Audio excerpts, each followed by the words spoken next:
What's going on, everyone? Welcome back to our YouTube channel. My name, of course, is Seth. Thank you guys so much for being here. We are waiting on Earl to pop in. Let's see if we can get him going here.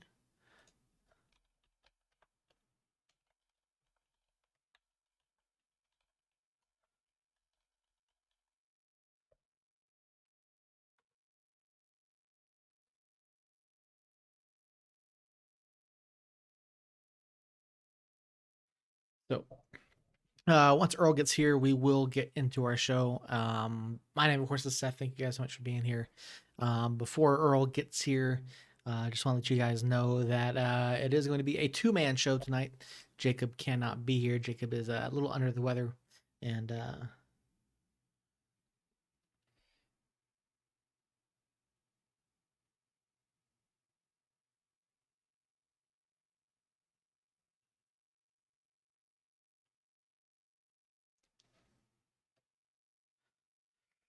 anyway, sorry, Earl is texting me here, trying to get him going. Um,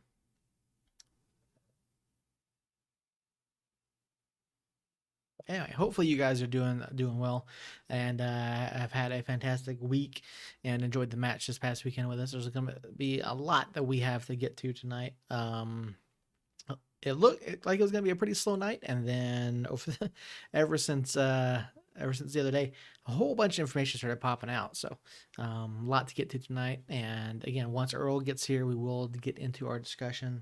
Um, let's see. Come on, Earl. Let's go.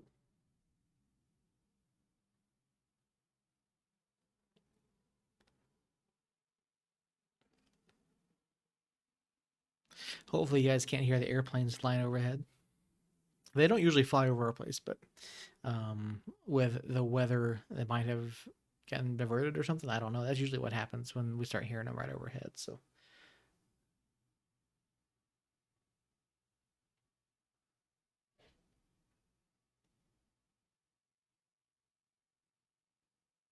All right, now, come on, Earl. Let's do this.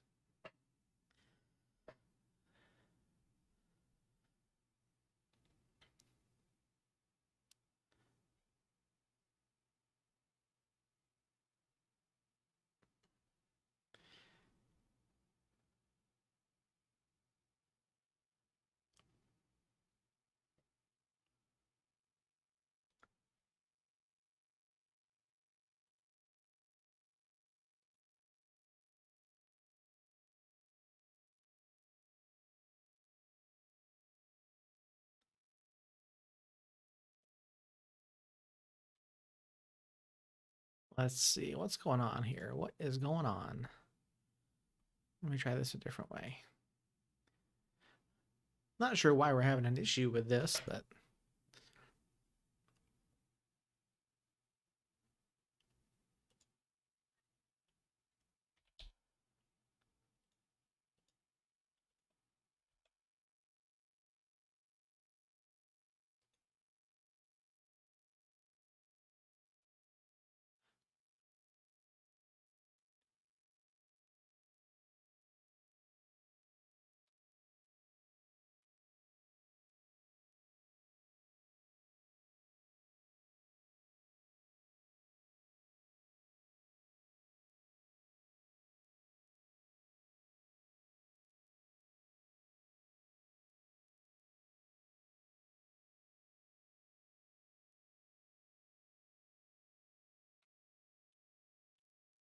all right.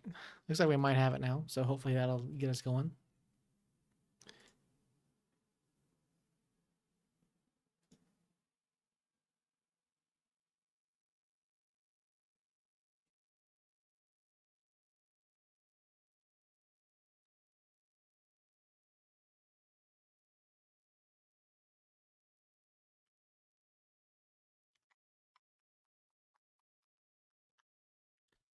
I know, very boring part. It'd be nice if we had something here, had some folks, we could talk about this, get it going.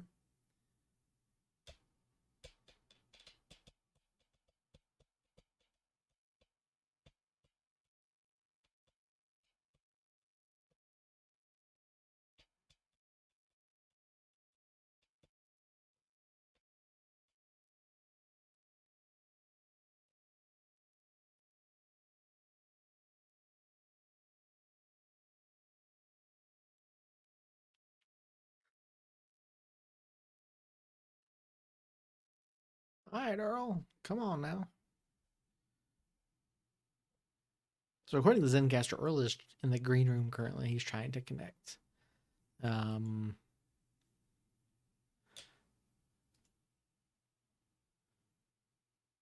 hey, there he is. What's going on, man? I don't know what was going on with my Gmail. Yeah, you probably have like 3 invites in there now. Oh yeah, now I finally get it. Yeah, I don't know. Man, 30. Yeah, I sent the first one like an hour and a half ago, or like an hour ago Yeah, anyway. I didn't get any of them other than the one you just sent. I was like, that's weird. Yeah, I don't know. Yeah, I was waiting on email earlier and like Gmail was not fetching anything at all. So no idea what was going on. Really kind of aggravating, especially like when it's something important that you're trying to get done. Yeah, so I was like, I wonder if we're doing this or Yeah, of course we are. I figured he would have told me that we're not. Jacob not being here does not mean we're gonna stop doing the show. That's why I was like, I don't think that would stop us. I mean, we've done it before without him. Yeah, that's the only way to do it. The show must go on. So Yeah. let's see here. Let's get that going. And now I gotta change my cameras again. Are we live on YouTube already? We are. Okay. Yeah. So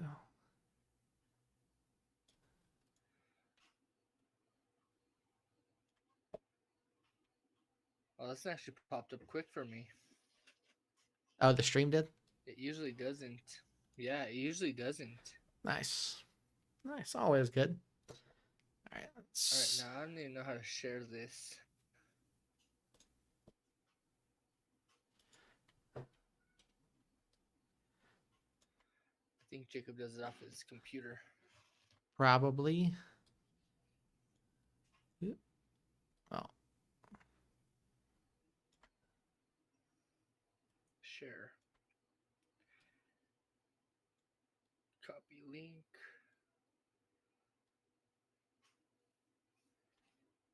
Somos Mas.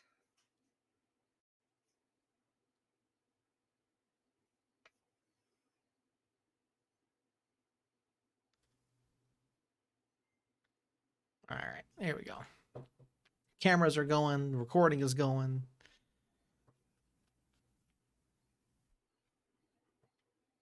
I think we are just about ready to do a show. Let's do it. Oh, while I was waiting for it, I went and did all that welcome stuff to YouTube. So we're good to go. We'll go and jump right into it. Ladies and gentlemen, welcome back to another episode of Somos Mas, the official podcast of Somos Mas NM, and your source for the latest news on New Mexico United and weekly sports discussion from basically everything around the world of sports. My name, of course, is Seth Bidoff. Thank you so much for joining us tonight. As you can see, we do have two of us. It's just myself and Earl Nieto. And Jacob can't be here tonight. Jacob is a little bit under the weather. And so, yeah, we're going to keep going without him. I don't think we need him. But and hopefully the show will be a little bit shorter here now that he's not with us this week. So, um, just kidding, Jacob. We can't wait to hopefully get you back out at the lab on Saturday night. I don't know. We haven't talked about plans for this weekend yet, but it is Pride night, so there's going to be a lot going on. And before we got into the show this week, I thought that it was gonna be a pretty basic show. Basically talk about the match, but then yeah, and then all of a sudden we had a whole bunch of news drop over the past 24 48 hours. And so before we get into all that, Earl, I do have one question for you. What's something that if you don't do it for a while and you finally get the opportunity to go and do it again, that it just really like makes your day? Hmm. Huh.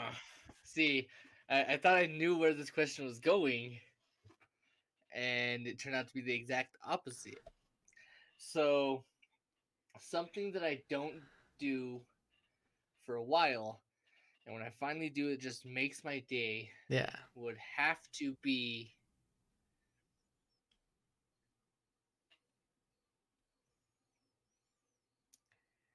playing online, I guess. When I hop online on FIFA or whatever, or Call of Duty, whatever, um, that would have to be it. There's not really much that I don't do on a daily basis, so it's kind of a trick question.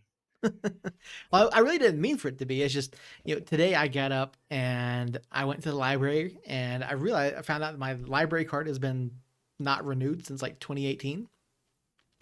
So I renewed my library card, checked out some books. I was like, all right, you know what? This is, I felt good about it. I was like, I haven't done this in a while. It's something that, I enjoy reading. And so I do tend to spend a lot of time doing that. And so, you know, getting up and going to the library and finding some books that I haven't read before. It's and then activating my Overdrive app again, my Overdrive account, do audiobooks and all that kind of stuff through the library. And Mm. definitely a good feeling, anytime you do something, at least for me anyway, getting up and doing that. So I was just curious. See, we don't really own a library out here, Mhm. so books are kind of few and far between. I mean, you could probably find one in the trash here and there. I do have audiobook apps on my phone. I have Scribd. I have uh I have a bunch audiobooks itself. I have um audiobooks by novel. I have a bunch of audiobooks. I do listen to audiobooks when I go to bed. Um and if it's not an audiobook, I throw on a podcast. I'll have my earbuds in and on we go with life. I just fall asleep listening to someone talk. Yeah, it's just audiobooks are something I really got into for a while, especially when I was working in the office. Just because, and I tend to listen on like 1.5 or 2 times speed. And so like I can usually get through a few quite a few books and maybe a day, just over a day, just being at work. And so yeah, it's something that I enjoy doing. And I don't know, like I said, it was nice to get up and go browse the library and look around and pick up a couple books. Um, I picked up a on and we don't typically talk politics, but I picked up a book by Hillary Clinton. I picked up a book by John Kasich, and I picked up a Star Wars book titled Thrawn by Timothy Zahn, who is a fantastic writer. If you've never read him, so um, yeah, I got quite a So bit to while do. we're on topic of books, Yeah, have you listened to or got into Matthew McConaughey's book Green Lights? Green Lights. Yeah, No, never even heard of it. it's really good. I hadn't heard about it for a while. I highly recommend that be on your reading list. I'm not even a reader, so it's mostly audiobook for me. But Green Lights, I listened to it on YouTube because I didn't want to pay the subscription for Audible because it's Right. like $17 a month for one credit. I'm like, no, I'm not gonna do that. Sorry, but I'm a little bit more frugal than throwing money out for one token. Um, so I listened to it on YouTube, and it is a phenomenal book. Okay. All right. Green Lights by Matthew McConaughey. All right. I'll go and put a hold on that right now. Audio. Yeah. Put a hold on the audiobook, and I should be able to check it out in approximately 8 weeks. So That's awesome. yeah. No, I look at my hold list. It's like I have one. I could borrow I could borrow the book without waiting, but the written version of it. But yeah, looking at my list here, it's like, oh, this book will be available. This audiobook will be available in like 27 weeks. I was like, okay, like I'll forget about it by that point. But Yeah, you're all okay. By the time I get it, I'll forget I even wanted it. yeah, unfortunately, we have libraries like every 2.5 miles here in the city, so you can probably find it somewhere in town, before that happens. But yeah, just something Which one do interesting. you go to? The Erno Ferguson one? Yeah, that's Erna Ferguson's right down the street here from the house, and then we've also got. I mean, I said where I live, it's like we got Erna Ferguson. We've got Juan Tabo up the road. We've got the one on San Pedro, and then there's a few others in and around right in our area, like within a few miles. and occasionally I'll go to the downtown one, but that's usually one of the least frequented ones. And then because of where my son lives, I sometimes stop at the one in Harris too. Okay. Yeah. Yeah, I know the Erna Ferguson one because when I was working with TSA, they do federal background checks. Mm-hmm. So they send out like federal investigators from Washington to do your credit check. So he called me at like 8 o'clock that morning. Hey, can you meet me at the Erna Ferguson Library at noon? He's like, you get off at 9. Can you meet me there at noon? I was like, yeah, I can meet you there at noon. Can we do a little bit earlier, like 10 o'clock? That way I'm not waiting around for 4 hours, and we could just get this done with. He's like, yeah, Yeah. that's no problem. He's like, just give me a call when you get here. So I walk in. I'm waiting in the little because it was packed that day. So I was waiting in the little foyer, I guess they call it, is a fancy word for the waiting for like the lobby area. And so I was hanging out in there, and so I called the guy, and this random guy picks up his phone right next to me. Turns out that was my investigator standing right next to me while I called. I was like, dude, really? Like, Yeah. yeah, but yeah, that's the only library I would ever go to was the Erna Ferguson. Yeah, it's just really accessible, really easy to get to, and then I mean the selection there is pretty good. And the great thing about I don't know how the other library systems are.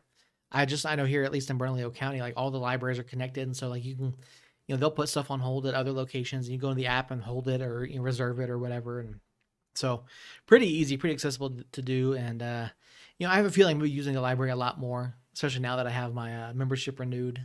But yeah, there we go. Book talk at the beginning of the show today. A little bit unexpected, not something we typically talk about, but I mean, there's so much to get to, and I mean, really, I mean, like I said, there was coming out of Saturday night. Really, all I had to talk about was the match, and then you had the U.S. Mexico match, and then you've got club news, you got USL news, like.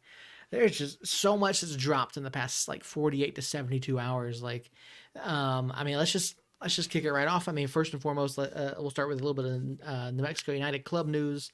Daniel Bruce, congratulations, selected for the May goal of the month for the USL Championship, and I haven't quite seen any blowback on Reddit. I didn't really necessarily go to look, but honestly, I voted for Daniel. There's no way I wasn't going to vote for him.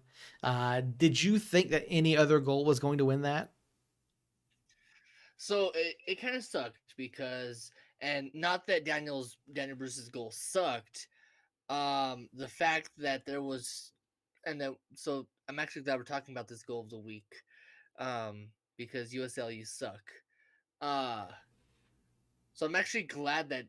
So it sucked because there was Brucey's goal and Mondo's header going up against each other. So it's like, honestly, who do you vote for? Mm-hmm.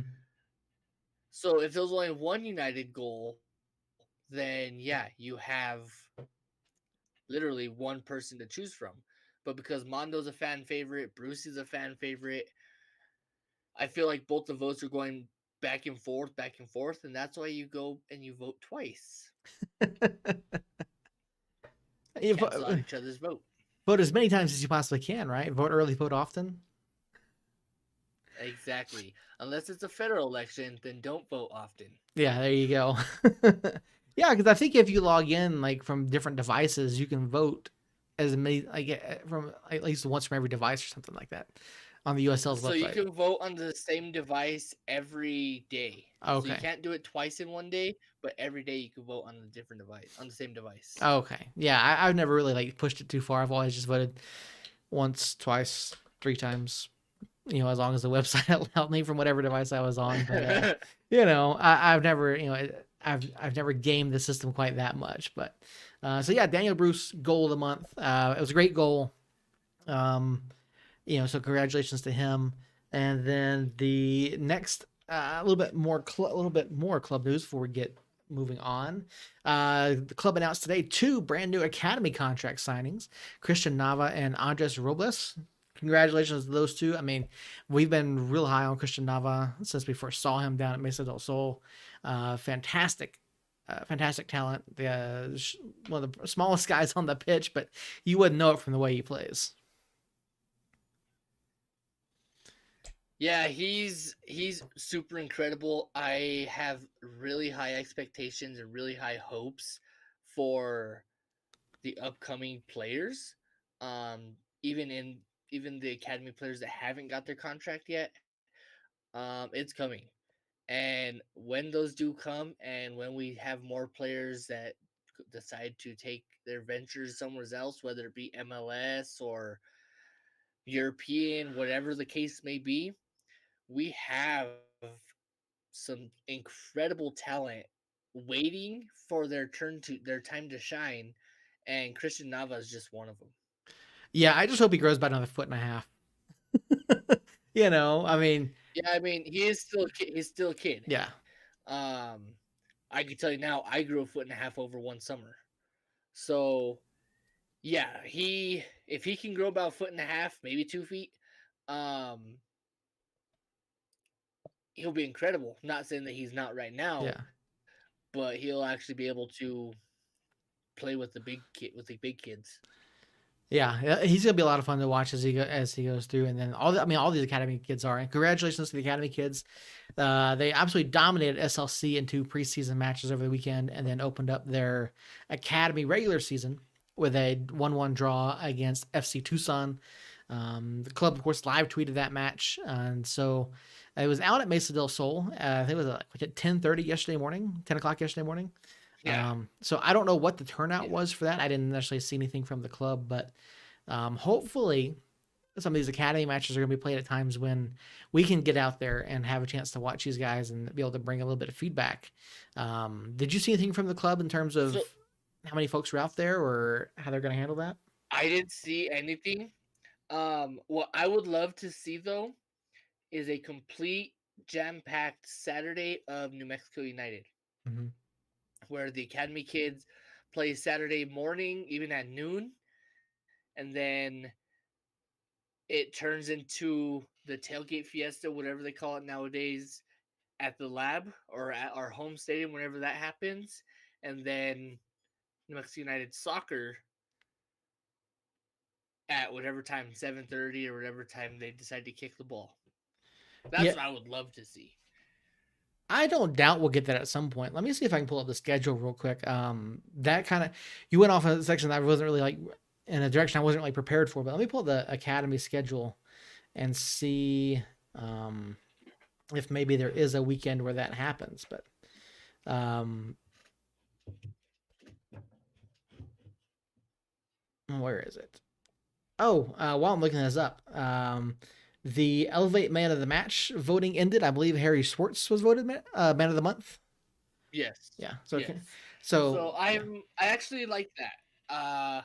Harry, so I not that I like the winner because I did vote for Mondo because Mondo's my guy. Um that's not taking anything away from Harry or who was the third guy? Oh, hang on, I got the page up right here. It was JPG. Okay. Okay. So not taking anything away from Harry, but uh if as everyone knows, I'm not really a big fan of JPG, and I've been kind of happy this past two matches not seeing him on in the lineup. Um, but that's neither here nor there. JPG, I'm sure you're an incredible player. It's just a personal thing for me. My opinion doesn't really matter because you're the one with the contract, and I'm the guy sitting here with flags on my wall. So that's one way to look at it. If you're the club listening to this, my opinion doesn't really matter because, for one, even though I do put a suit and tie on every day for work, I don't do it on the pitch. I'm not Troy Lesane, and I'm not anyone to make any kind of big decision like that. But I did like the Elevate Man of the Month, I guess they called it, um, just because it brings more attention to those players that we invested so much time in trying to get and sign and play. So for Harry to come in and win Elevate Man of the Month his first go around. It's pretty incredible. Yeah, Harry had a fantastic month. I don't think anyone can really deny that. Yeah, I don't disagree with that at all. I think it's a great choice by the supporters, and I think it's well deserved for Harry. And it'll be interesting to see here. And we're just getting into the month of June. It'll be interesting to see who the nominees are for that month. And then to go back to the Academy schedule real quick. So the Academy side is only going to have one more home match, and that's on Sunday, June 20 or it's July 25th. Now we do play home the day before against El Paso, but I don't think we're going to see a full day. The rest of the matches are either away at the opposing club or they're in Tucson. So um, yeah, I don't know. Hopefully, we get to see it at some point. I think that'd be a fun day. Yeah. All right, so that's so we've gone over the Daniel Bruce. We've gone over the Academy signings, the Academy results. Um, big news out of the USL. I think it was earlier today. I think it was earlier today. It kind of got Are you talking leaked. about the W? The W. That's right. It kind of got leaked a little early yesterday. I saw a couple tweets about it, but today the USL Championship announced their intention to launch a women's soccer league in 2022. Um, and according to what I saw, there's going to be that they are expecting to have at least 30 clubs for their inaugural season, and some of the trying to find the list of clubs who are already included in this. I know Hartford is one of them. DC United is one of them. I believe there's going to be an independent Minnesota club taking part.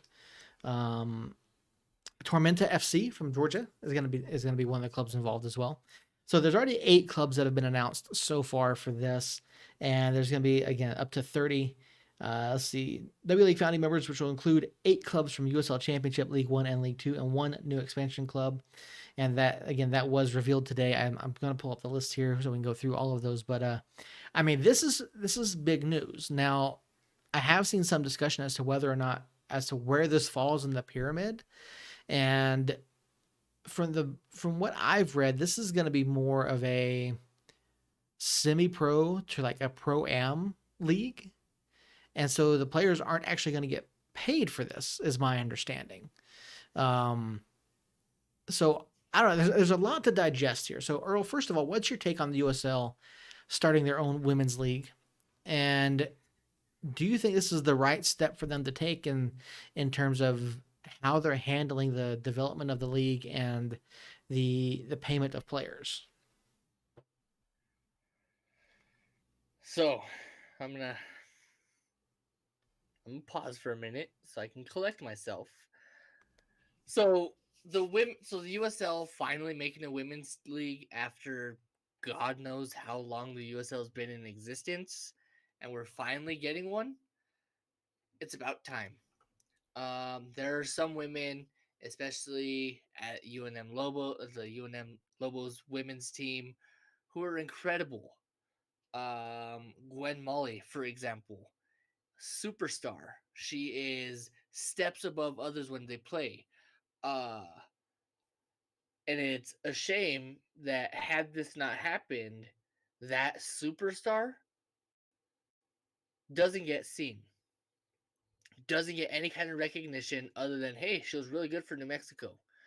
Uh, it's a shame that had this not happened, Coach Heather Dyke, who's one of the greatest coaches in American soccer, men's or women's, doesn't get recognized because of her greatness.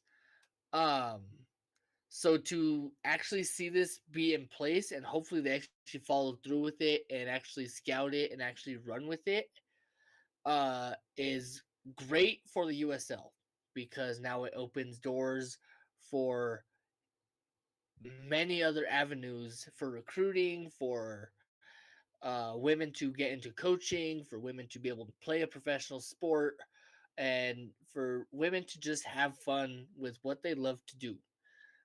You look at the U.S. women's national team, who are once again miles above any other squad in the world. But you don't ever hear anything about it because they're marred by the whole payment thing. Hmm. Because women should be paid less than men, blah blah blah, which I really think is horseshit. Um, so that brings me to the next subject of them not getting paid. Why not? Why does a women's league have to be developmental for it to actually work? That again is horseshit because women deserve every right to do what they want, whether it's play soccer, whether it's be CEOs, whether it's own their own company, or whether they want to just stay at home and work from home. They deserve the same pay as you and me. It's not whether they it's not a matter of, oh well, they're women, they can't really do as much work. No, that's not the case. The US women's team has proven it. They can win championships, they can win world titles, they can win anything that's put in front of them with ease because they're that good.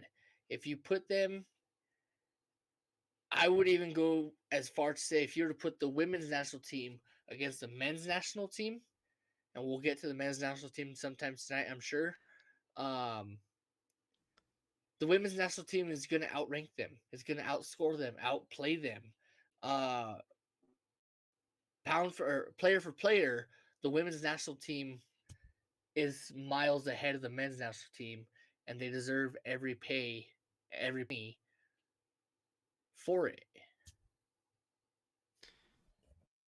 Yeah, I completely agree with you. I don't see any reason why women shouldn't get paid for this. Now, the information that is out there does say that they are opting to go for the amateur route, so that the players that they want, that a lot of the players that are going to be involved, can maintain their NCAA eligibility status. So if they get paid, then they can't compete in the NCAA. So, I mean, I get that. I understand that aspect of it, and I understand that that's helping protect the student athlete, but yeah, I don't see why they couldn't just go the whole NWSL route and have a truly professional women's soccer league. Now, maybe it's them not wanting to compete with the NWSL or the other women's leagues. I don't know. What's your take on that? So, I mean, if it's that, that's once again bullcrap because competition makes sports better. I mean, you look at American sports, and I'm just going to use soccer for example. You have the USL, USL 1, USL 2, the MLS, and I'm sure I'm missing some other smaller division teams that make competition better. I mean, we have the US Open Cup to where New Mexico United had the opportunity to face bigger named MLS clubs like Minnesota and FC Dallas and Colorado Rapids, which made them that much better. They were actually able to step up to a higher level, and I'm using that very, very loosely. They're able to step up to a higher level and face bigger competition and show what they're actually made of. So why can't the women's division be able to do the same thing that the men's division is doing? Where you, even if it's not the NWSL, it's some other women's league that they want to call it, the Women's American Soccer League or whatever the heck they want to call it. But it's in comparison to MLS, what MLS is to USL. Why can't they do that? Yeah, I don't know. I really don't know. I mean, I don't know. Yeah, I don't know. We spend a lot of time wondering, what these leagues are thinking and what their intentions are, and I think they have good intentions by creating this league, by giving collegiate, female soccer players the opportunity to work on that pathway to pro, which is something they talk about through the men's divisions as well. A pathway to pro or a path to pro, whatever you want to call it. But yeah, I don't know. I don't. Maybe it's a funding thing to the reason why they didn't go and try to get, like Division 1 women's soccer sanctioning or Division 2 or whatever, or why maybe that could be why they didn't even partner with one of these other leagues. And who knows? There's a lot of different possibilities out there, but and maybe we'll find out more as time goes on. But I don't know. I mean, the thing is, I mean, you look at the clubs that are involved in this already: Chattanooga Red Wolves, Greenville Triumph, Hartford Athletic, Caw Valley, Minnesota, South Georgia Tormenta, Queensboro FC, and DC United. I mean, and again, they're saying they're expecting 30 teams to be involved. I mean, that's a lot of potential for women to get noticed and have opportunities to work their way into the professional ranks of soccer. So, I think their intentions are good, but whether or not this is the right thing, I don't know yet.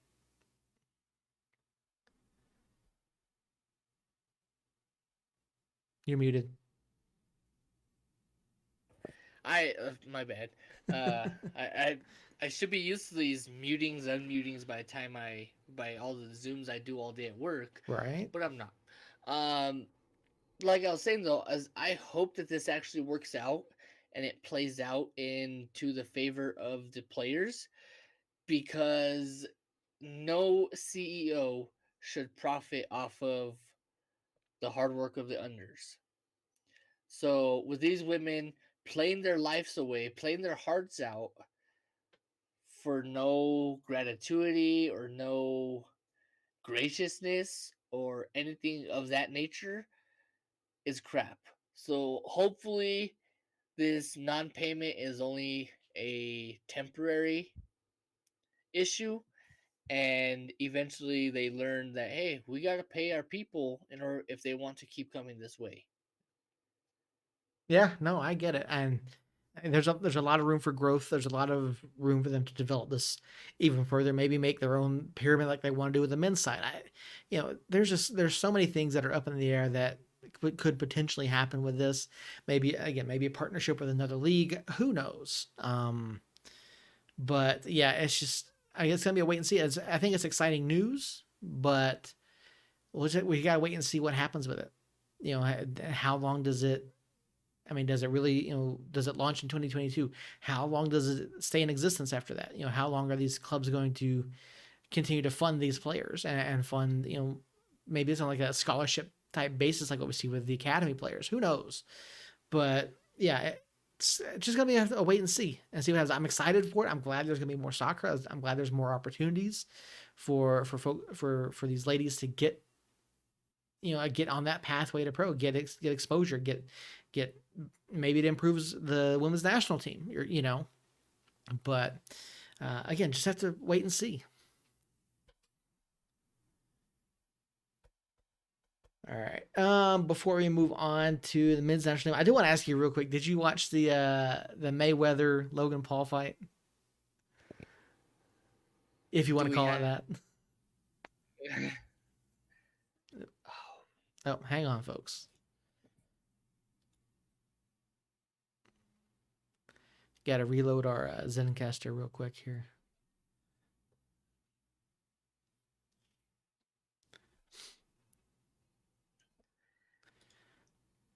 All right, hang on. All right, there we go. As I was saying, so did you watch the Mayweather Logan Paul fight? Yes.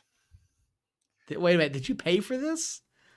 No. Okay, I was gonna say. No. I I would be up in arms had I paid $50 to watch Logan Paul perform like Jameis Winston on every Sunday afternoon. Oh man, that's a great Logan analogy there. Paul landed 7 out of 73. I No, that so the fight was ridiculous. The fight was crap. I'm personally not a Mayweather fan, so I was not going to pay for it whether it was someone else paying for it for me. I would not subject that to anyone. So for the people that did pay the $50 to watch Mayweather and Logan Paul or Jake Paul. Was it Logan Paul? Logan It was Paul, Logan yeah. Paul. For the people that paid $50 to watch Mayweather and Logan Paul hug in the middle of the ring, I'm sorry, but you can watch that for free. I mean, there's different websites to watch softcore stuff. It it was uncomfortable to watch, and it was a typical Mayweather fight, and it bugged the crap out of me that there was not a winner, there was not any kind of official win, which is stupid. And then on the same card, you have Chad Ocho Cinco. Can we not talk about this? Sure. Can we just not? I mean, I just thought I'd mention it, because it was just such a ridiculous thing to see. I mean, you got the retired Money Mayweather coming out to fight a YouTuber. I mean, they both walked away much richer than when they started the night. So yeah. I don't know. I don't think Logan Paul is ever gonna become a legit boxing sensation, but you know, No, because he's a freaking jokester. He's a jokester. I watched him. I watched this bounty hunter on YouTube. This is a shameless plug for anyone that wants to hop on there and watch it. The homie's name is Patty Mayo. So Patty like the burger patty, Mayo like mayonnaise. Put that together. That's his name, Patty Mayo. I love it. It's one of my favorite things to watch on YouTube. I enjoy watching people get tased for whatever sick reason. I apologize in advance. I am a very sick person. I understand that part. But they have a couple episodes where they have Jake and Logan Paul on there, and they're just annoying as hell. And I don't think I finished watching that episode because they're annoying as hell. yeah, no, I get that. I've never paid them much attention, and yeah, it was just I thought the whole premise of it was just ridiculous and just a money grab is what that was. But yeah, I don't know. I just kind of want to throw that out there real quick. Really just trying to buy some time so that my web pages will load. But um, the other big story that came out of the weekend that I saw was the men's national team, U.S. men's national team, defeated Mexico in the Nations League final, and this match was just insane from start to finish. I mean, you went full time, you went extra time, you I mean, you had the match being stopped at one point for racial slurs being chanted. You've got bottles being thrown, trash being thrown. You've got Gio Reyna getting hit in the head. You've got Christian Pulisic ripping off his shirt, like what Rapino. I don't think he got a yellow card for it. And you've got Ethan Horvath, a guy who does not have a club currently, saving the day for the U.S. national team. Like insane match. What are your thoughts on the way this went down? So, as many of you can see watching online, I am a huge Team USA fan. Any USA national team is my jam. So now that the Olympics are coming up, I can't wait. I am like a kid waiting for Christmas because this is my time of the year. Olympic season is my time of the year. I will sit there and watch the men's national team freaking curl a weight ball down a ice floor and be entertained by it because it's American men's national team. Um, but that's not the point. The point is the men's soccer team, the men's national soccer team, actually played a really good game. They didn't let the crowd get to it, even though it was technically a home game. It was in Denver, but you couldn't tell with the amount of Mexican nationals that did travel to the game. You could not tell that it was an American home game. The fact that I just drew a blank on his name. Christian Pulisic scores that pen, and instantly rips off his shirt, makes me super jealous because I have a COVID belly.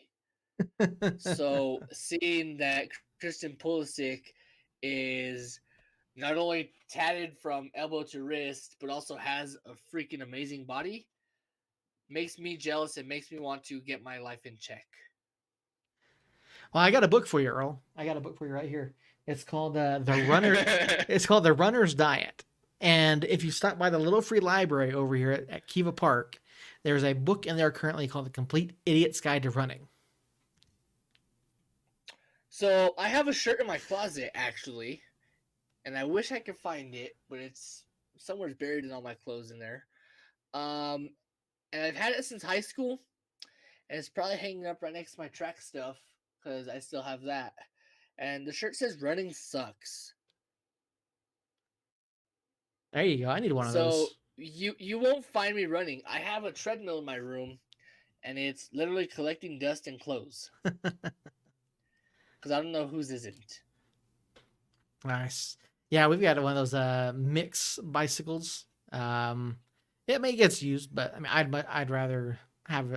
I think I'd rather have a treadmill or a elliptical or maybe a rowing machine. But it's just a matter of space. You know, Yeah, and but that's my thing. Is my room, my home office is so small that if I were to hop on the treadmill, I'd have to move literally everything out of the way because it's that bulky. yeah. So I was incorrect. I said that Pulisic did not get a yellow card, but apparently he did. He did get a yellow card for ripping off his kit. So, I mean, this match was something to really behold. I mean, the U.S. team conceded in 63 seconds, and then answered after VAR overturned a second goal for the Mexican team, who is helmed by former Atlanta United coach Tata Martino, who got a red card apparently during this match for going in. And this is a very CONCACAF thing to do. They put the VAR station behind the benches. I don't know if you caught that or not. I did not.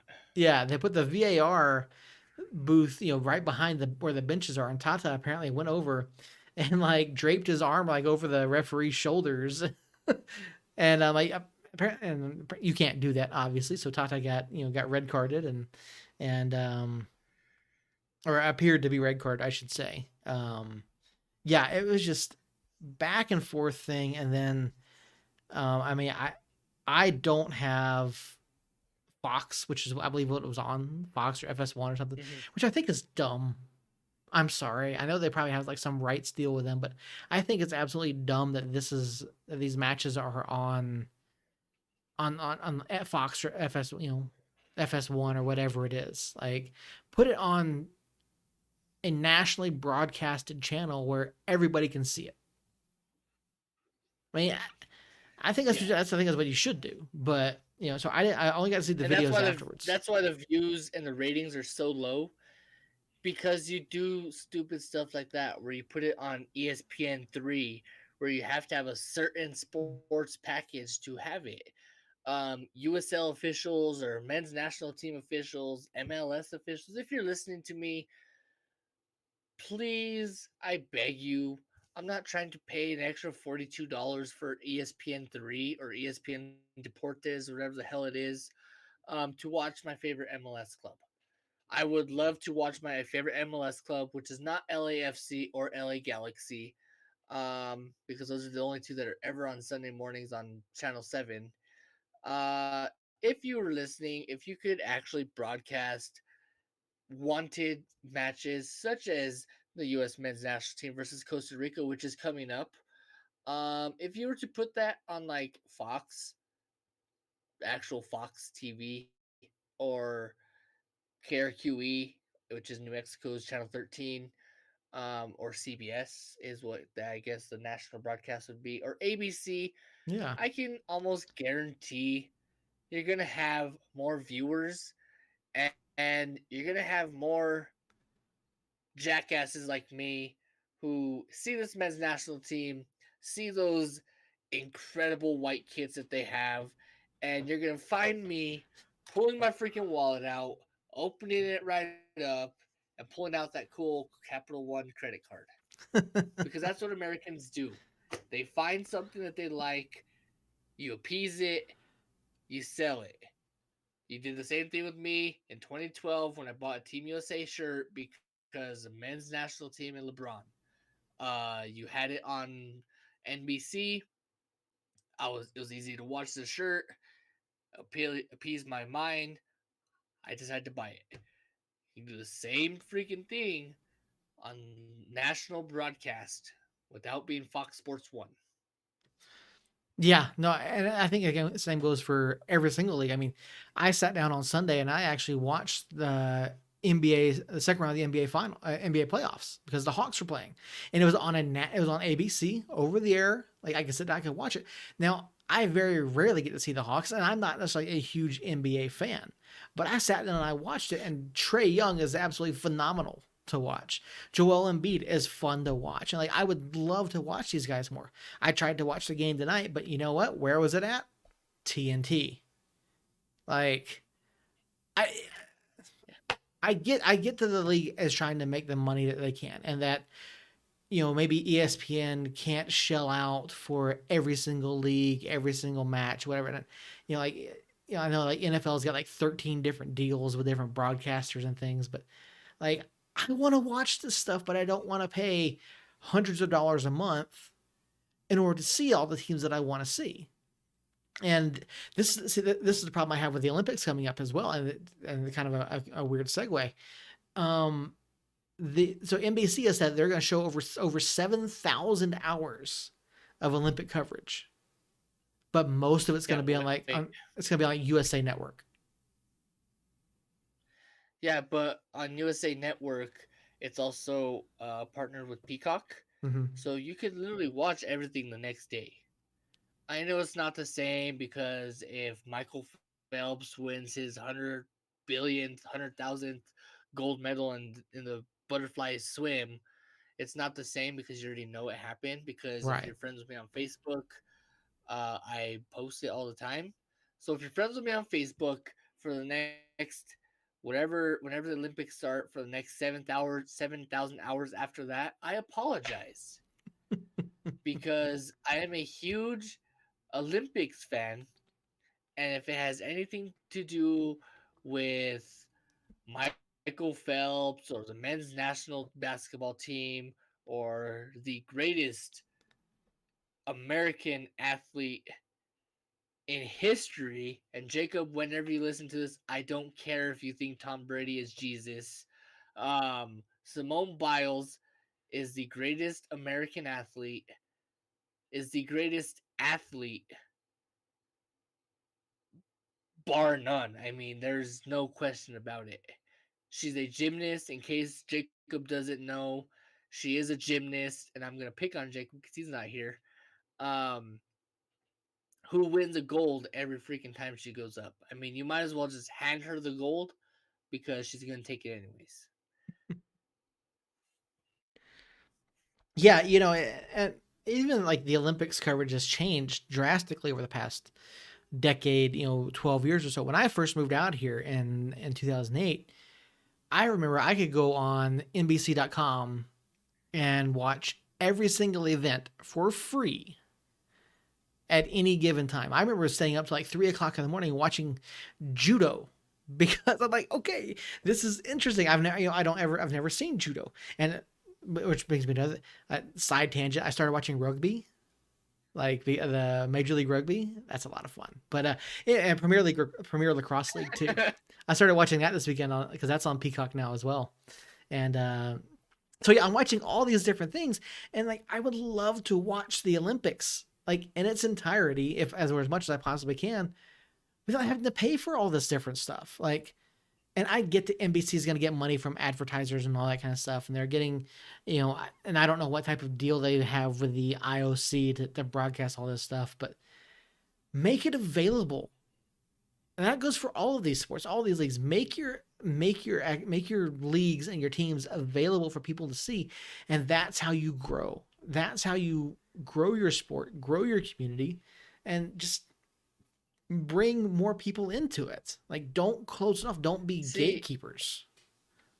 and I think that's actually what enabled my sports addiction, and I will call it an addiction because I literally admitted that I enjoy watching curling. So if that's not a sports addict, I don't know what is. Right? Yeah. Um, but I'm pretty sure that the Olympics back in 2010, maybe it was 2008. It might have been 2010, where they had Oscar Pistorius. So for those of you sports fans who are kind of new to the show, kind of just like still buttoning up your shirt, putting on your seatbelt still, Oscar Pistorius was a double amputee, the first ever to compete in the Olympics, and he kind of fared well. I mean, he didn't do great. He didn't. I don't think he medaled at all, but he didn't go out in the first heat. So if you want more on Oscar Pistorius, if you have ESPN Plus, I know we're talking about free advertisement right now, but if you have ESPN Plus, Oscar Pistorius, The Life of, is on there. It's a really good watch. It actually opened my eyes to Oscar Pistorius and who he really is, and I'm kind of embarrassed now to admit that I watched him, but that's neither here nor there. But I do believe that's what got me going was the fact that it was free. I was able to watch this historical moment where Oscar Pistorius was racing against Usain Bolt, and some other American that was really good at the time. I don't remember his name. Um, but it was like Usain Bolt's competition, and just seeing the competition between them, between Usain Bolt, and I really wish I knew the guy's name right now. Um, Michael Johnson. it kind of goes Michael Johnson. That was his name. But it kind of goes the same. The old adage is, no one ever remembers second place because Usain Bolt obviously smoked him off the blocks, won the gold, became one of the greatest runners ever. Whatever the fact is. But the fact that it was free and I was able to watch that is kind of what made me the sports person who I am today because it was available. Yeah, for me, it was a little bit different. I was watching the Braves on TBS, because TBS was an over-the-air channel for a long time, and then it was just very basic cable, and a very basic cable package. You didn't have to splurge on any sports package or anything like that. And so, and the Braves, like it was always your games always start at 7:05, 7:35, stuff like. And so it was iconic for that, and it was available to so many people, and yeah, I mean that's where my love of sports started, but yeah, again, it's just make your stuff available, put it out there where people can see it, pull them in, and don't make them pay an arm and a leg to access this stuff. Again, that's how you grow stuff. Don't Money Mayweather them. Yeah, absolutely. Don't money Mayweather. Don't sucker him in. There you go. All right, we've talked a long time about a whole bunch of other stuff, but we've got some soccer to talk about. And New Mexico United this past Friday night, I should say, past Friday night, up in Harriman, Utah, took on the Real Monarchs SLC and came away with a late goal, a golazo, if you want to put it that way, from Cello to take the 3 points on the road, and for a time had moved to the top of the Mountain Division standings. RGV did of course win again over the weekend and retook the top spot, but um, this match was interesting. I mean, obviously no Troy. We did have Zach Prince on the touch line. You had Tenari available. You had Yearwood available after the red card was rescinded, which we all called on last week's show. And I meant to look up to see if Chris Ruska was working anywhere this past weekend, but I didn't do that I yet. didn't see him at all. No, okay. I went down each one. I didn't see him working. There was a goal in Birmingham, um, a penalty in Birmingham that Jacob made the comment it was Chris Ruska as a center ref. It actually wasn't. So for whoever wants to call him on that, by all means, go find him on that post and tell him it wasn't. Um, Jacob, we love you. Yeah, no, it was. Yeah, I heard about that, and it was just another supposedly a bad call. There are people complaining about refereeing across the league over the weekend. But yeah, I mean, I sat down, I previewed this match, and on our preview, I said that Hamilton Olave was going to be the man to watch. I didn't pick any of the Real players. I felt like it was going to be his coaching, and really, I mean, they did a pretty good job. Now, United did control a vast majority of the possession, especially in the first half. I think it was something like 63% or something at halftime. But neither side really had a good look in that first half. Now, even though we had that advantage in the possession area, do you feel like we were doing enough going forward, or do you think it was more trying to set stuff up, like moving the ball around the back? I think we did great pushing it forward. We were constantly having corners awarded to us. We were constantly pushing it. I sent the text in our group chat that in our group text that Dev looked hungry. Dev was kicking it here, kicking it there. Um, Suggsy was blasting it all over the place. We looked as if we got robbed the week before. Mm-hmm. We looked hungry the first 30 minutes of the match. And then we kind of let them catch up and get into the game and actually play a game with us.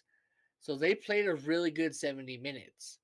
We played an incredible 30 minutes and then an average 70. Yeah, I think that's fair to say. Yeah, I mean, we had that one chance early on. I think it's like a ninth. Oh, here, let me switch over to our. There we go. Our highlights package there. Um, we, you look at it, and we had that one opportunity there, and I think it was the ninth or 10th minute. It's going to pop up here in just a second, where we got the cross coming in, and Dev gets a head on it, but it just goes, and here it is right here. Just heads straight into the turf. Now, if that ball gets played on any other pitch, I'm telling you, any other pitch, It's in. it's in. The ball dies and it doesn't bounce 18 feet in the air, And so, I mean, we had a few in here again. Another cross that goes. This one went all the way through and no one got a touch on it, and so we had a couple chances to look dangerous and really do something about it, but we couldn't capitalize. And then here in the 40th, Tambakis made a fantastic save, going to ground, sticking out his right foot, and deflecting that ball out. Um, So, with that being said, with you bringing up Tambakis, it is now time for me to lay off the hate train, as Jacob would call it, or the haterade, as anyone else would call it, because he finally got a clean sheet. So I am actually now able to predict a clean sheet when we go up against Salt Lake City because it happened before. It is about time. Kind of sucks it took 4 games into the season to get a clean sheet, especially some of the clubs that we played.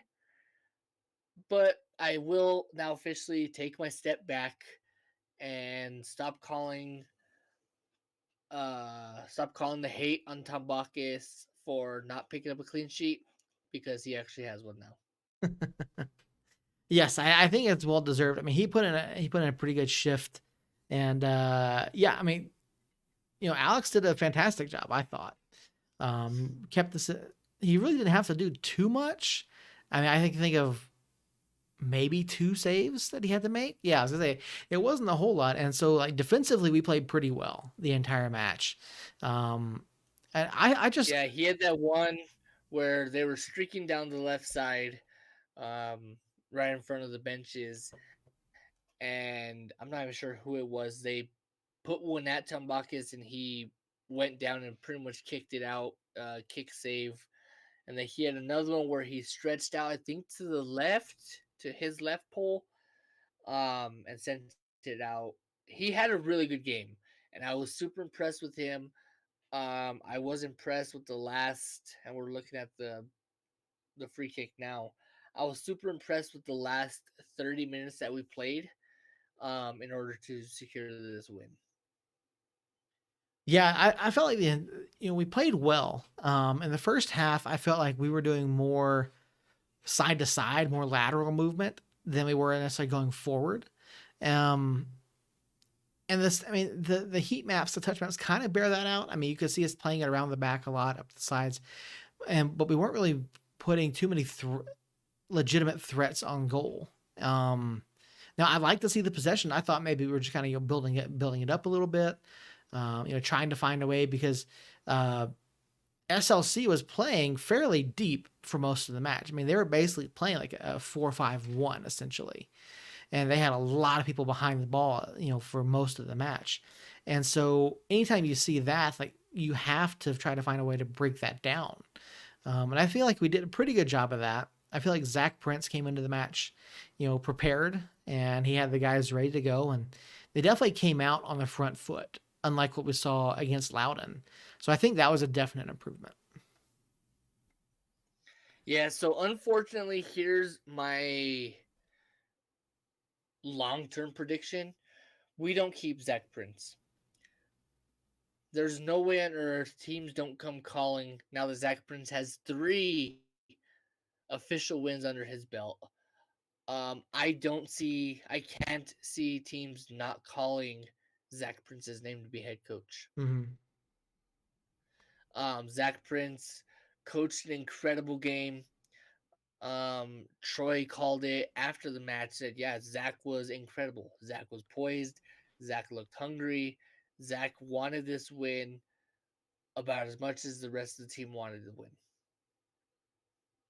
Yeah, no, absolutely makes sense. And Zach looked good. He handled the match well. He didn't certainly didn't seem too big for him. And we've seen him on the touchline before, and I think he did a good job with the subs as well. Now he only There used was one questionable sub that I am trying to think back what it was. It was late in the game when Brown came off. It was some kind of defensive. It was a defensive sub for sure. talking about Schmitty for cello because Brian came Yeah, that on for was it. It Ilya. was Yeah. that was it. Schmitty for Cello. The fact that Cello scored the goal and then almost instantly comes off, I think that was my biggest question.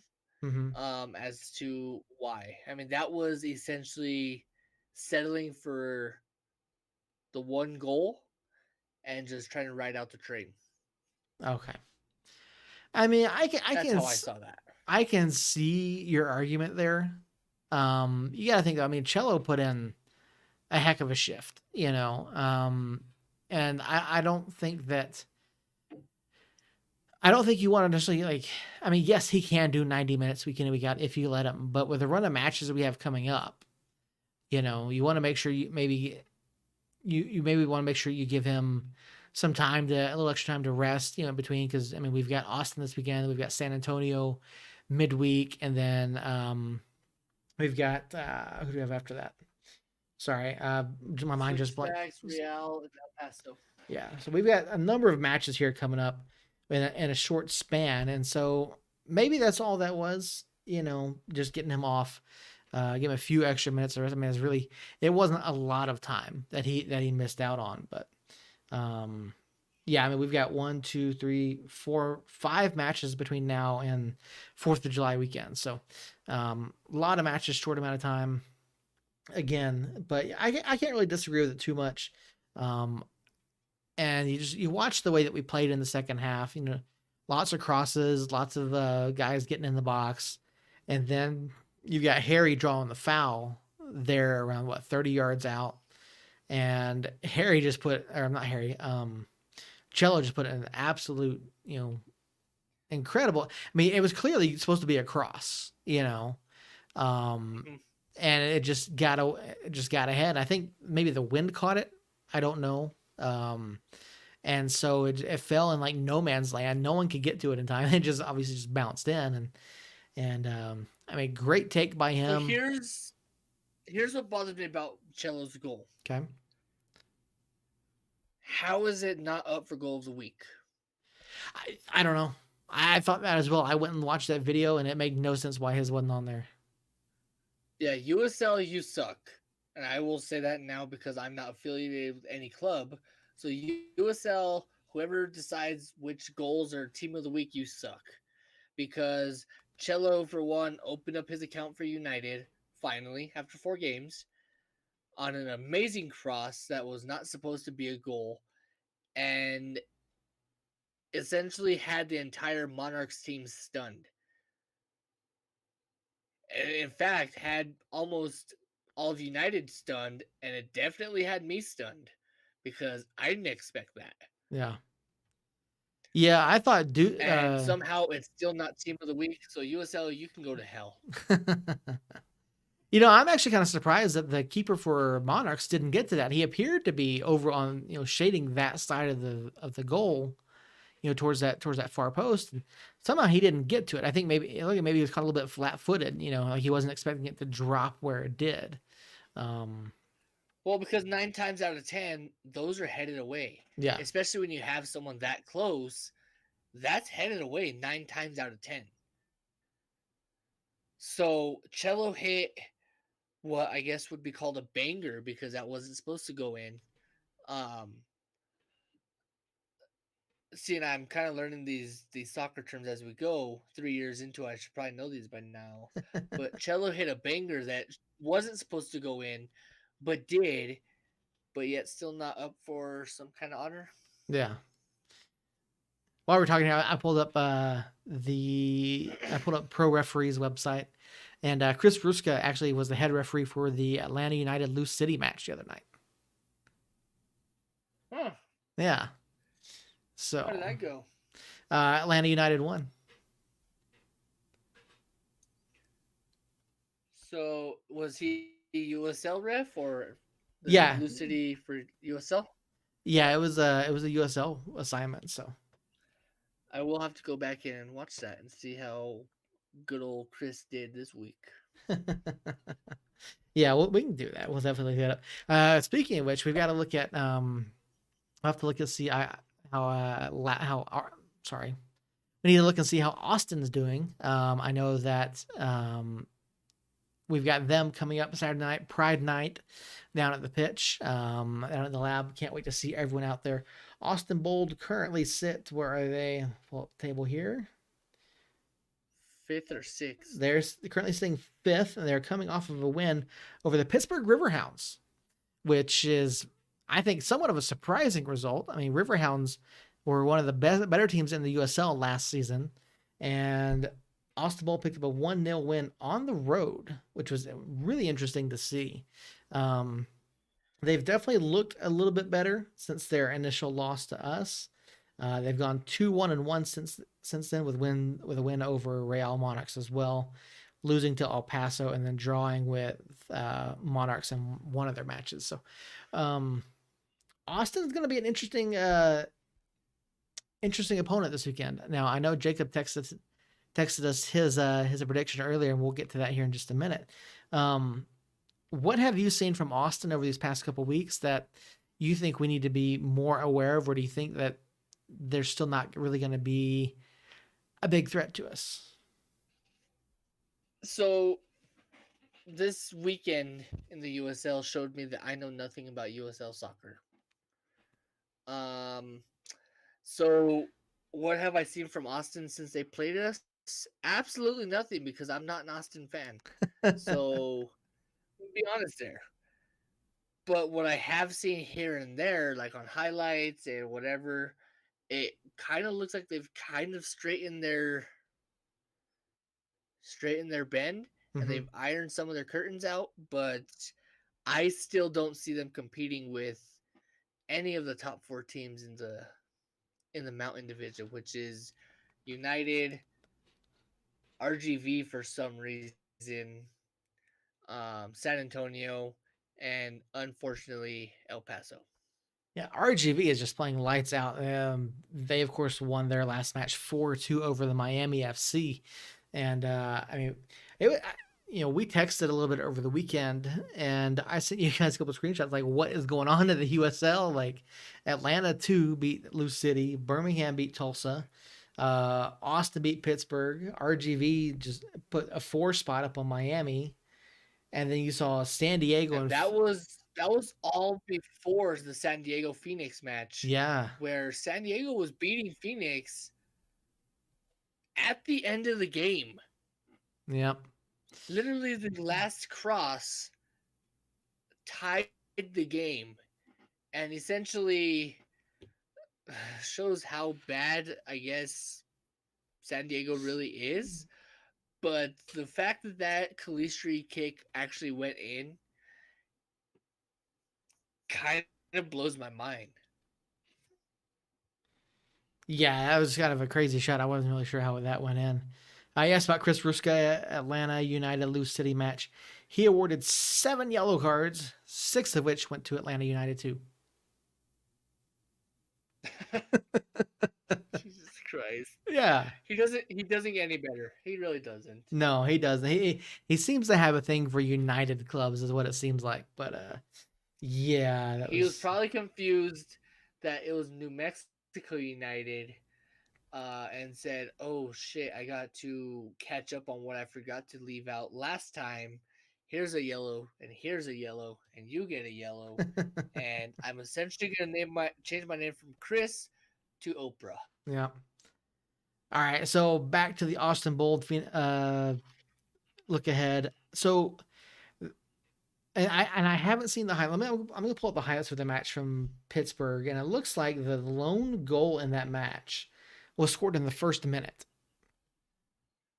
and that was it. So I don't really know what happened. Let me pull that highlight up here on my laptop here, and we'll talk about it. Oop, wrong scene. There we go. Get that back on the right screen for us. But yeah, scored by Fernandez apparently. Let's see what happened here. I mean, I'm gonna go back. We're almost done here, so I'll go back and probably watch that match tonight. Oop, I turned the sound off. Why is it playing? All right, so let's see what happens.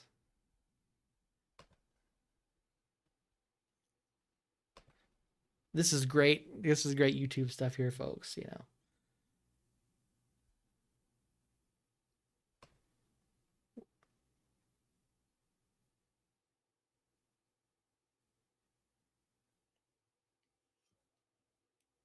Oh yeah. I mean, really, just a man unmarked, around 22 yards out, and that was it. And it's kind of a wonder that Pittsburgh didn't pull one back, with another 89 minutes to go.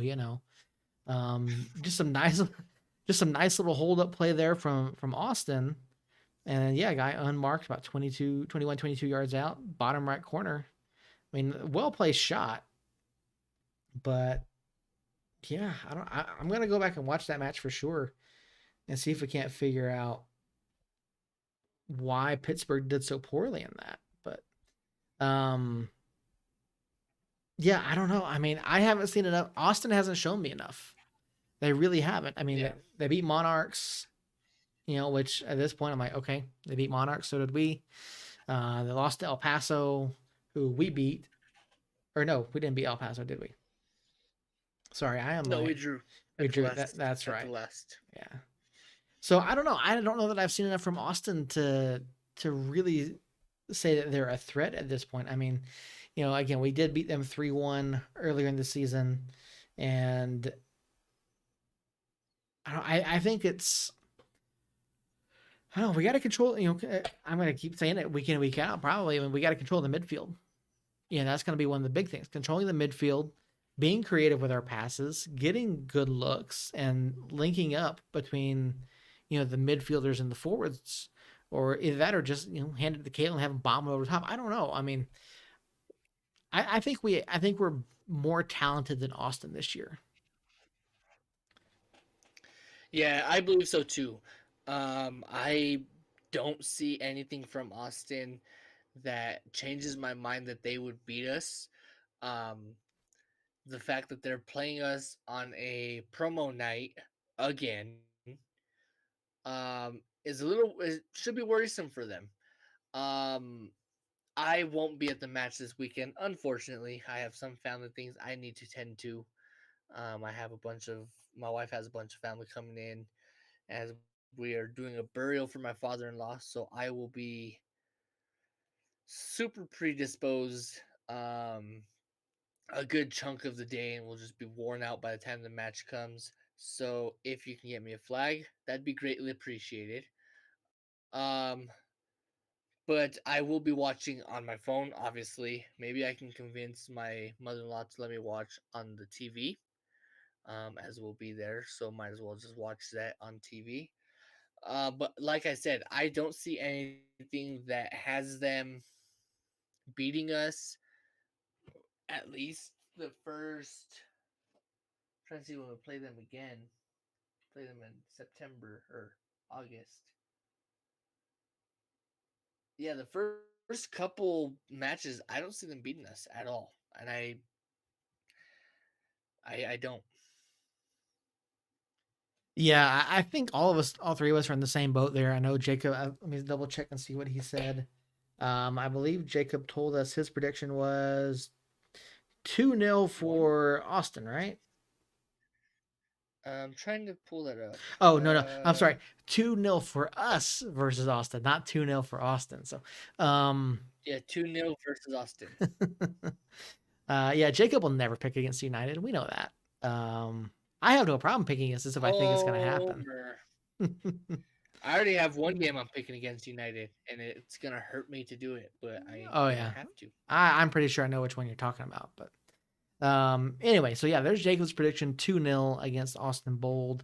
Yeah, another home match. I didn't see anything as far as the attendance being upped for this match. I don't think it's going to start for another couple matches, I believe, if even then, but still. We're probably going to have around So 9,000 we're folks. still capped at 75, which means what we've been pulling in the 8800s, the 8600s. That's kind of going to be our cap um, until the end of June, whenever we hit that 60% vaccination rate, and then full steam ahead back to 15,000. I cannot wait for those. That's going to be a lot of fun. Can't wait for that. So yeah, Pride Night. I saw a question earlier on Facebook or Reddit or somewhere asking if the club was actually going to. Sorry, excuse me. I saw a question on Facebook or Reddit or somewhere earlier asking if the club was going to be wearing the Pride Night kits on Saturday night. I haven't seen anything It would about only that. make sense. Yeah, I would It would think they only make would. sense if they do. Yeah. And that's kind of why I believe that's why they released it today. Um, and if you haven't seen it, I'm not a huge fan of the keeper kit, but I'm definitely high on the actual player kit. Yeah, that's the one thing that we hadn't mentioned yet was the new kit drop. And dude, I'm such a fan of the collar.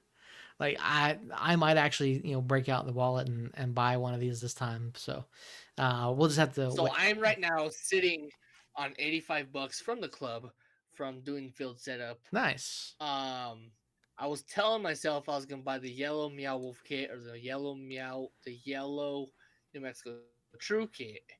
It was going to be the yellow one, and then they do this to me. So now I have some decisions to make. Yeah, very very hard decision there. So hopefully we'll get that figured out here before the end of the week. Maybe I'll show up Saturday night to the match in a kit, but we'll wait and see. So anyway, tangent there. Didn't really intend for that to happen, but um, so Jacob's predictions 2-0. Earl, what's your prediction? So I said it earlier today, and we're actually able to call a clean sheet. So with that, I'm calling a clean sheet. I'm calling 3-0. 3-0. All right. I mean, we did put up three against them last time, so I wouldn't. It's definitely not outside of the realm of possibilities.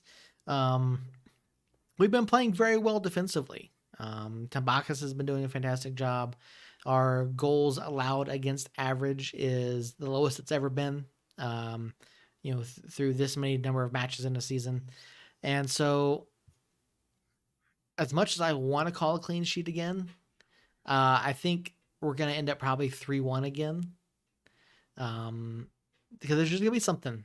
I have this feeling we're gonna switch off or something, and we'll give one up. But so yeah, 3-1.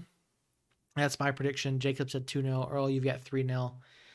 Those are our predictions. And for those of you following along with us on our lineup predictor challenge, so after week 6, Jacob currently leads with a total of 95 points. I'm in second place with 93, and Earl has caught up to us and now has 92 points on the season. So our lineup predictor challenge is going interestingly so far.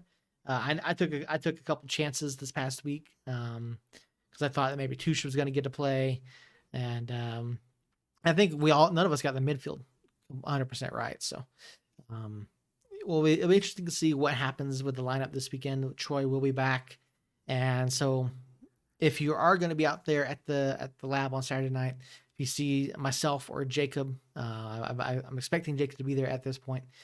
Come say hi. We'd love to talk to you, and we can't wait to root on United once again from the lab. I think that's going to just about do it for us. Earl, do you have any closing thoughts on our show tonight? I don't. So actually I do have a couple closing thoughts. For one, Jacob, you were missed. It's not the same. Me and Seth just talking to each other. Um, it is about 11 o'clock, so it goes to show that you contribute at least 30 minutes, which is good, I guess. Um, I mean, for everyone out there, just keep doing your thing, keep staying safe, staying healthy. Like Seth said, if you see us on the streets, say hi. I, for one, enjoy talking to people. That's kind of why I hopped on this because I enjoy talking. So yeah, if you see me on the streets or you see me at my office or you see me on YouTube or Facebook, hit me up. Drop me a private message. I would love to talk to you. Um, More than willing to. All right, so there you have it, folks. And of course, you can find us across all social media: Facebook, Instagram, Twitter, at Somos Mas NM. You can also find the podcast at Somos Mas Pod. And then Jacob, Earl, and myself are all active on Facebook to some extent. Jacob and Earl more so than myself, but you can find them typically posting in the New Mexico United Nation. And so be on the lookout. And yeah, as always, reach out to us if you join us live Tuesday nights on YouTube. You can be part of the show. Hop in, throw your questions and comments in the chat. We'll read you live on air. And so I think last week I announced that we were going to have Harry on this week. If I did, I misspoke. Harry will be on next week to preview San Antonio. So we'll have him with us on Tuesday night, and looking forward to that. So thank you everyone for listening, for watching. We appreciate each and every one of you. And